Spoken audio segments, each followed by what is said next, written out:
Hello, everybody. I am going to be presenting my slideshow about flipped classrooms.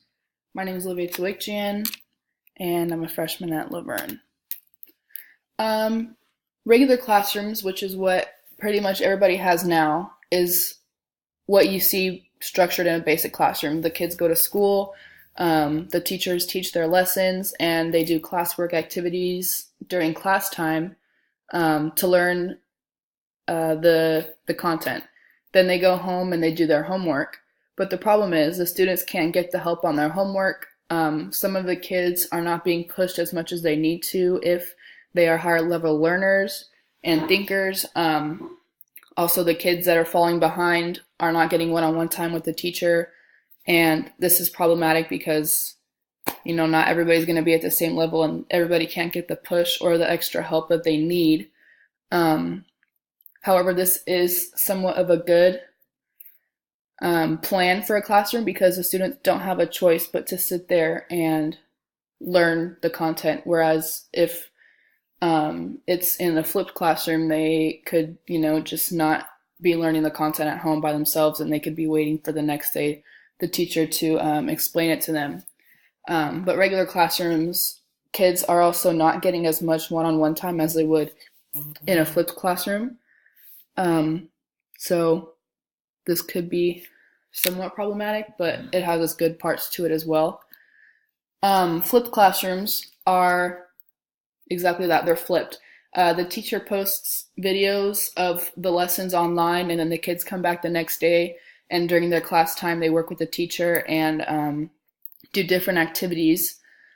The problem with this is that when the students are learning the lessons at home, they can't talk to their teacher to ask questions while they're learning it. So they would have to wait till the next day, which means they could potentially forget all of their questions and not even remember what they learned the previous night.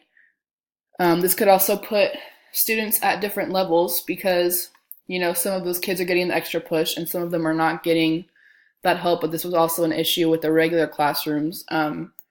And the saying "no child left behind" is not going to be fulfilled because of the students that are getting extra, perhaps, attention and the kids that are not getting as much as those gifted kids. However, the teacher can work with each student one-on-one if time allows and teach them the lesson in a way that they will understand, that will help their brain to grasp the concepts. And also the more gifted education kids will not be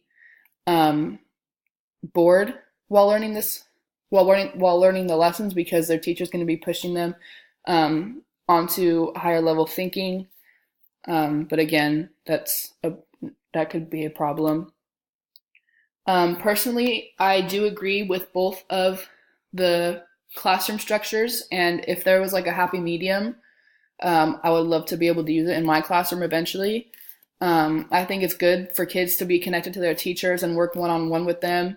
I know that I always wanted to build that relationship with my teachers, and I also think it's good that kids are given the opportunity to learn at their own pace and with their own styles that are going to help them in a flipped classroom. But it does kind of raise some questions about how tests are going to be given for those students that have been given the extra attention and have been given higher level thinking concepts and ideas versus the students that aren't at that level yet. Granted, we do also have this issue today because obviously not all kids are at the same level still. But if I could somehow implement both of the classrooms into my own, I think that all of those good qualities working together would make a really good classroom setting. Thank you for listening, and I hope you guys have a great day.